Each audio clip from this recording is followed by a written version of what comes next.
Isang mapagpalang Sabado po sa ating lahat.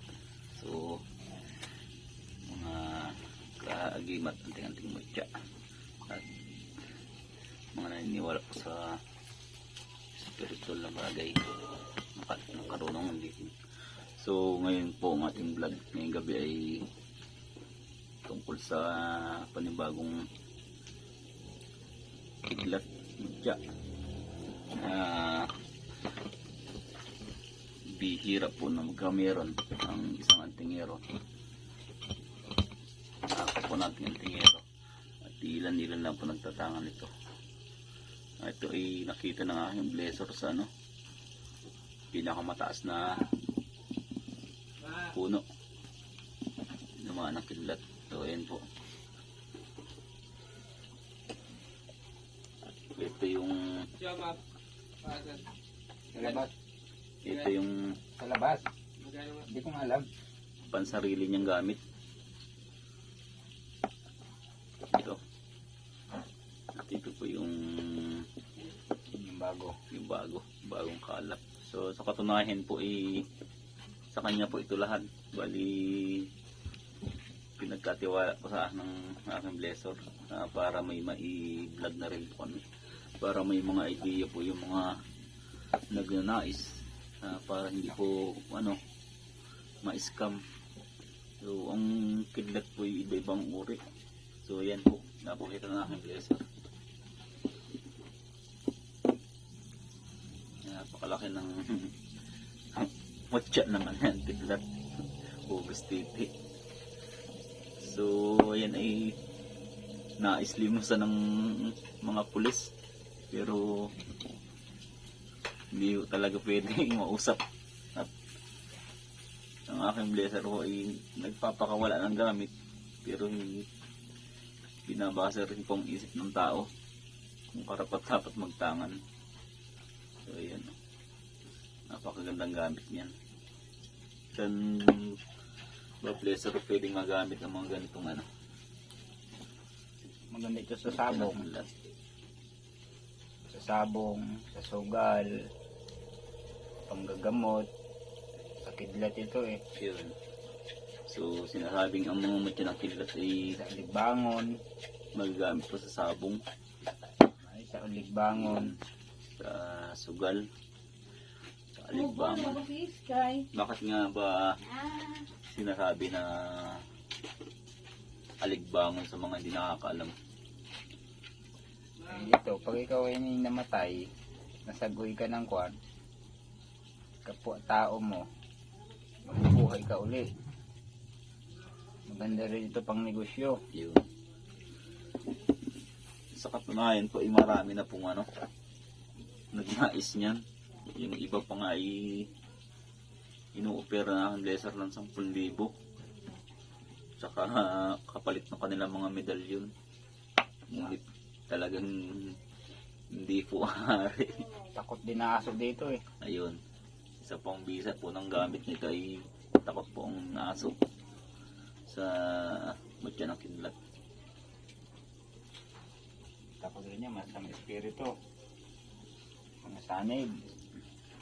Madami nga pagamitan ito, pang halos pangwan ito. Pang all around. Pangkalahatan. So kung gusto rin ako, puno rin ang kwan, antipolo. So ayun. Itong May palayan. mutya ng kidlat, pinakamalaki sa puno ng antipolo sa may palayan. Ito, bitawan ko na to. Hindi ako nagatangan ng ganito kalaki. Bali, ito na lang sa akin. Ayan. Saka ito. Ayaw ko magtangan ng malalaki. Sobrang laki ng Ay, sobrang init pati sa tuhod. Kung nakita niyo nung nakaraang vlog ay pinakamalaki nung nakuha kang blessor ay sobrang laki. Halos na yung daliri mo nasunog. Nasunog pa Okay, nasunog ang daliri sa pagkuha.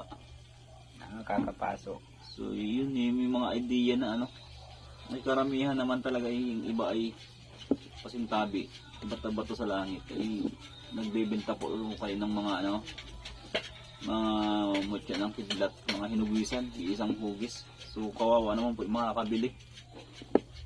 Dahil hindi naman po pinupulot ang pera.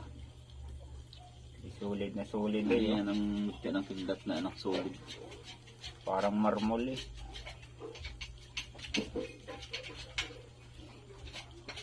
So mga ganito po ay ano nga ba ang kaibahan ng mga mutya kaysa sa medalyon? Mga mutya, hindi mo na kailangang utusan yan. May sariling kwan yan, buhay. May kanya-kanyang bisa. Ang medalyon, kailangan mo pang orasyonan. Pakainin ng dasal. Bago gumana. Ay ito, isusuot mo na lang. Lalo na kung ang orasyon ay may na ligaw na isang salita, hindi gagana. Tsaka wala dito bawal-bawal. Pwede dalhin ito sa lamayan. Pwede ipasok ng CR. Walang problema dito. Eh, parang may bulitas pa yun.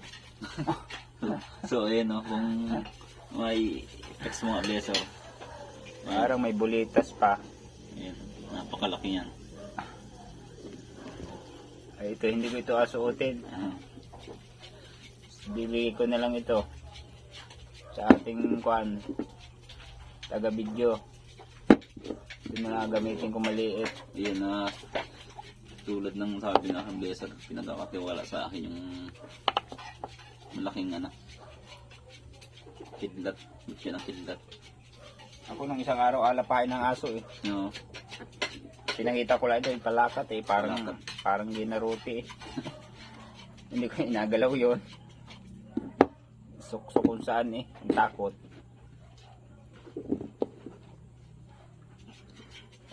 Wala na tayo siguro makukuha nito. yung kanya yung sinasabi na Alin na ito? Apat wari ito. pambuladas. Oo. Pambuladas. Apat ito na hunting natin. Ang dami po nitong gustong mag ng mga pulis. So ayun, hindi ko talaga pakawala ng aking blessor. Ito mga ganito, mga ordinary lang Eh. itong kidlat. Yeah, mga ordinary kidlat. Halos wala siyang hugis, di katulad nito. Perfecto. Talagang rare ito, rare. Pas sumatabong katawan ko eh. Apat lang ang Pas sumatabong katawan ko. dito sa amin, apat lang na piraso ito. Yung isa po kasi ay Wala kayo makita nito sa ibang antingero. ipadala na ng aking blessor sa isang kaibigan namin sa Lipa. So natuwa siya. Binigyan niya ng ganong gamit, ganito rin. Pagkagabi, mabuhit pa ng kidlat eh. So, diga blessor, ang isang kidlat ay hindi mo basta-basta makuha dahil pag tumama isang puno ay may mga bantay pa rin. Kailangan mo pati hanapin yun. Dahil nang may biak na puno rin, kailangan mo pasukan ng gulok. So, yun sa mga nag-message pa sa akin kung paano makukuha. Para ka nangungo ng lukan. Yun, kung paano makuha ng mutya ng kidlat, hindi po biro.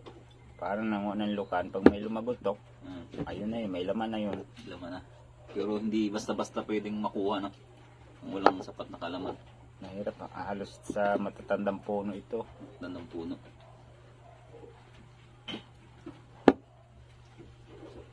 Kung magkameron man uli nito sa sunod, eh siguro napakatagal ng panahon. Tsaka Tsaka bihira talaga ang lumabas ng gayong hugis. magkamiron man ay delikado na mga kakabagyo, kulog at kidlat. Dahil mga tingirong nangas daw umakyat doon, puno na yon, hindi nila makita. Hindi makita. Nadayo yung puno na yun. Nadayo. Hindi naman ang kidlat. So siguro yung iba ng mga dumadayo ay may pansariling interes. Kaya ganun. Kasi karamihan ng ganun na hindi ipagkakalob sa iyo, may pansariling interes na pagkuha, hindi talaga ibibigay sa iyo. So kung talagang malinis ang iyong kalooban, may mataas kang antas, Pag meron ka nito, sigawan mo yung kaalitan mo, itigil. so ipagkakalob sa iyo. Sigawan mo lang yung kaalitan mo, tigil.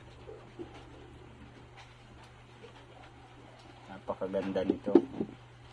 So yun, sana po ay nagkameron po kayo ng mga idea at konting naibahagi ng aking blessor sa pagkakaroon ng ganito. So maaari rin po kayo magkameron ng ganito kung luluubin niyo po. At mas maganda na yung pinaghirapan niyo po ng isang bagay. So kung lilimos kayo sa iba ay maging mapanuri po kayo sa sa paglimos. Yun lang po. Isang mapagpalang Sabado po sa ating lahat at ingat po.